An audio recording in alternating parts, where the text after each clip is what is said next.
Doctor Bhimrao Ambedkar को दलाल बोलने वाले गीदड़ों, तुम्हारी औकात नहीं कि उनके बराबरी में खड़े हो सको।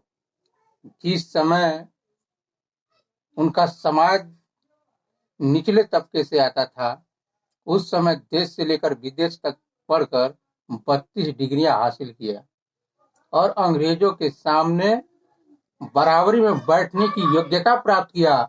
इस देश के कुचले शोषित समाज, दलित समाज, यहाँ तक कि महिलाओं को अधिकार दिलाने के लिए अंग्रेजों के सामने बैठ के उनसे बातें किया और अधिकार दिलाया भी।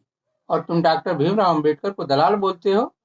दलाल तो तुम लोग हो, और मैं प्रूफ भी कर दे रहा हूं, क्योंकि तुम स्वतंत्र देश में पैदा हुए और स्वतंत्र देश के स्वतंत्र नागरिक हो। आज देश में महंगाई चरम पे है, बेरोजगारी चरम पे है, शिक्षा प्रणाली बैकफुट पे है, परीक्षा प्रणाली ध्वस्त है, युवा रोड पे है, देश की एक एक संपत्तियां बेची जा रही है, लेकिन तुम्हारे पिछवाड़े में इतनी दम नहीं कि सरकार के खिलाफ तुम आवाज उठा सको।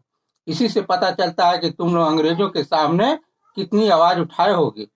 और रही बात डॉक्टर भीमराव अंबेडकर के अस्तित्व को खत्म करने की, तो तुम्हारी उतनी औकात नहीं, तुम्हारी उतनी योग्यता नहीं कि डॉक्टर भीमराव अंबेडकर के बराबरी में भी तुम खड़े हो सको।